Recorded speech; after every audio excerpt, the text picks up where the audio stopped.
Good morning, children. How are you all? I hope all of you are well and fine inside your homes. So, now today we are going to start with fifth chapter in geography, that is major domains of Earth. So, now let us begin with this chapter.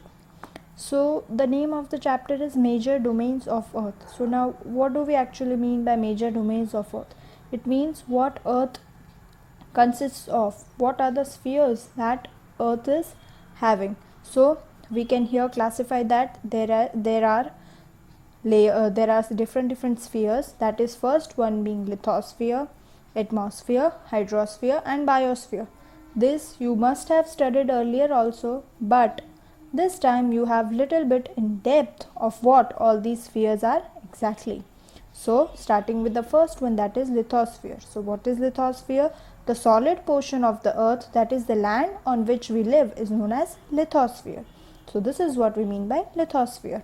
Next we have is atmosphere. So the gaseous layers that surround the earth is called atmosphere. So the gaseous layers that surround the earth is known as atmosphere, where we have oxygen, nitrogen, carbon dioxide and all the other gases. Next one we have is hydrosphere. So the word hydrosphere comes from hydro, which means water. So water covers a very big area of the earth's surface, and this area is known as hydrosphere. And the last one being biosphere. Biosphere, it means it is the narrow zone where we find land, water and air together, which contains all the forms of life. So where there is aquatic life also, that is the marine life, and lives of humans also, that is our life. So this is what we call biosphere. So these are the four spheres that we are going to talk about, that is lithosphere, atmosphere, hydrosphere and biosphere.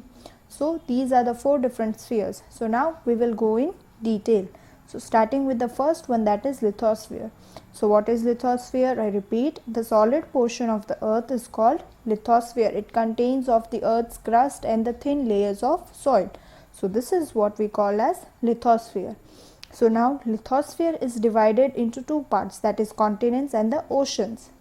I repeat, lithosphere is divided into two parts, that is continents and the oceans.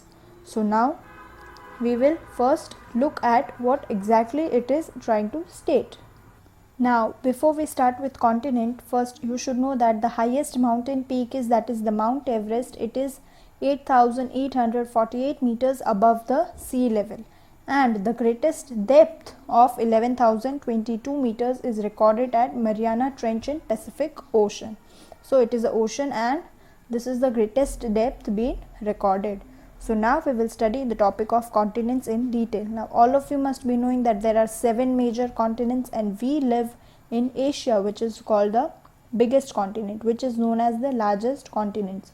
So now the names of the 7 continents are Asia, Europe, that is North America, South America, Africa, and I repeat, Asia, Europe, Africa, North America, South America, Australia and Antarctica. So this was about the 7 different continents that we have. It is not important that you have to remember it in a definite order or something. You can remember it anyways. Starting with the first one, that is Asia, the continent in which we live, that is, it is the largest continent. It covers about 1/3 of the total land surface, and so the continent lies in the eastern hemisphere. The Tropic of Cancer passes through this continent. It is very important to remember that Tropic of Cancer passes through this continent. Which continent? Asia continent. It is separated from Europe by Ural Mountains. So this is what we call as, this is what the information we have about this continent called Asia. Next one which we have is Europe. Europe is much smaller than Asia. Asia is very big in size, but Europe is smaller in size. This continent lies to the west of Asia. So to the west of Asia we have Europe. The Arctic Circle passes through this. Again, it is very much important for you to remember which circle. The Arctic Circle passes by this continent, and it is surrounded by water bodies on the 3 sides.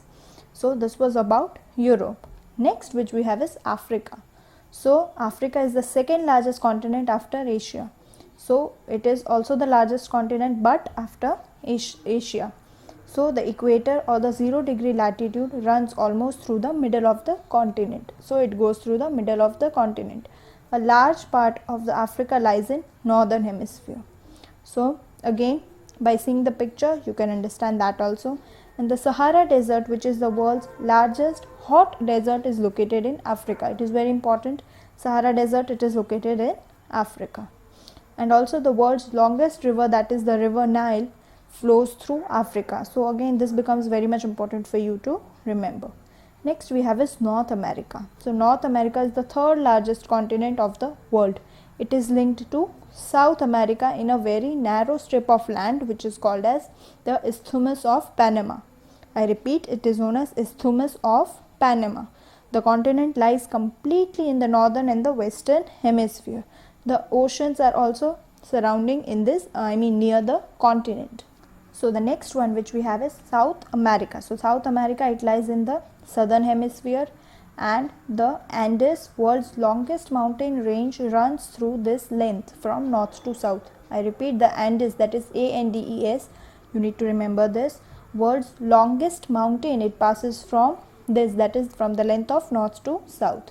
After that we have Australia, that is, it is the smallest continent that lies entirely in the southern hemisphere. So it is completely located in southern hemisphere. It is also surrounded on all the three sides by the oceans and seas.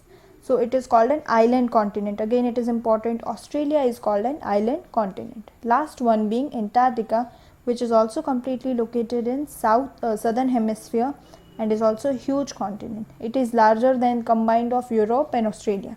So when Europe and Australia combined, it is even larger than that combined. So it is also a larger continent. So after that we have the South Pole lies at the center of this continent. As it is located in southern polar region, it is not covered with thick ice sheets. So this is not completely covered with thick ice sheets, but there are no permanent human settlements because it is too cold over here. The human existence is not possible over there, so there are no human settlements. And many countries have research stations in Antarctica. So they have research stations where they can find different things. And India has also research stations over there, and they are named as Maitri and Dakshin Gangotri. Again, you need to remember that is Maitri and Dakshin Gangotri. So this is what about Antarctica. So that was it for today. I hope you have understood this chapter. The first part of this chapter, which was about in depth about the different continents and lithosphere. So that was it for today. Thank you and have a nice day.